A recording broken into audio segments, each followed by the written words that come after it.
Are you okay? Are you okay with it? Oh yeah. Yeah. I'd be happier with the other set though if we could.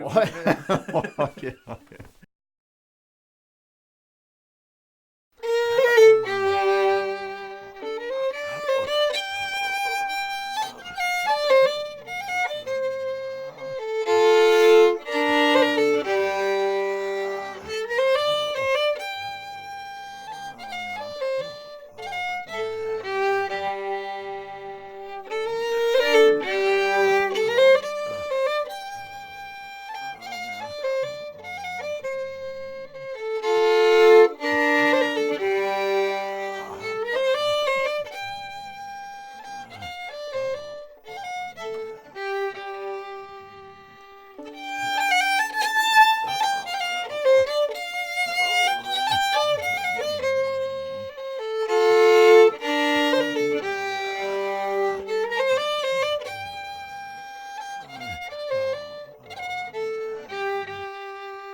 Would you say there's like a very the special relationship between the kind of music that we know as Sliabh Luachra music and the fiddle? There's a very funny relationship, first of all, but there's several things.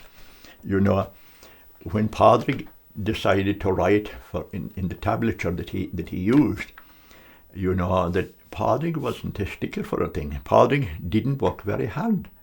Pádraig wrote out something for you, and you were up to your own devices. And if you held the fiddle upside down, Pádraig might tell you a few times that was it. That he never kept correcting you.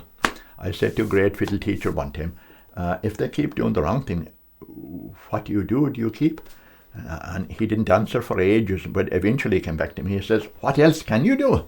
Only keep correcting him, you see, which is true.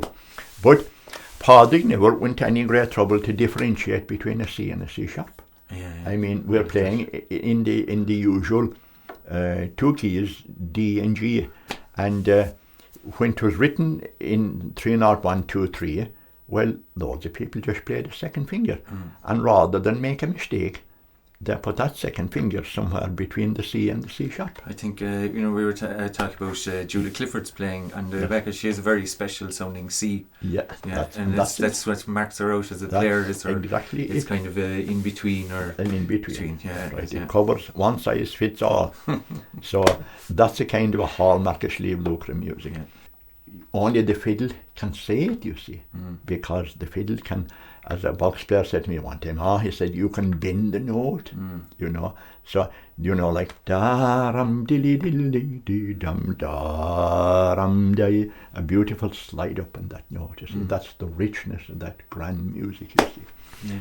So, to me, these are basic hallmarks of that Sliabh Luachra music. Seamus Innes described it sort of another aspect of it, though, you see. He said when you had O'Keeffe playing, he said you could hear that there was a terrible urgency to the music. There was an urgency. In other words, that this had the exuberance of life itself, you see. There's a huge difference between an urgency and fast music, you know. Do, you know, that's just a beat, but you know that there was a tremendous joy of living and urgency, the vibrancy of life was in this music, you see. Yeah, it's incredible, you know. Yes. Yeah, Brendan Brannock says that he didn't think that Irish music had any, the keys and stuff weren't for Irish, you know, that like all the notes that were taken out of the scales in the 1600s to make the scale we play, they're all still in the fiddle. So yeah, you know, and like that's what you're saying, and that the expressions is more. Yes, well, you see, it's like everything. There's a trade-off. Yeah. That if you look at the Scottish fiddlers and the Irish fiddlers, there's a huge difference in the approach. The Scottish fiddlers would think it very remiss of them if they didn't use way more keys, and they do. You know, they play in Fs and B flats and E flats especially, but The Irish fiddlers, they don't, and not only the fiddlers, but the whole lot. They're sort of kept rigidly to two keys, D and G. And the trade-off came in the sense that if you spend a lot of time working on keys and playing in different keys, well then you're not going to spend that extra time polishing tunes and putting variations of stuff into it, you see. So that with the Scotch players, they can play in more keys, but even the Scotch musicians will tell you themselves that the Irish brought music to another level, though. That there's a way more being said in the Irish music, even though it's in the basic keys. You see, that's the trade-off. Yeah. Yeah, Yeah. The beauty of the fiddle is in playing the keys, as well. That you see, the sad thing about Irish music is that the emphasis is in playing tunes. And I mean, we have to play a tune every time we play anything.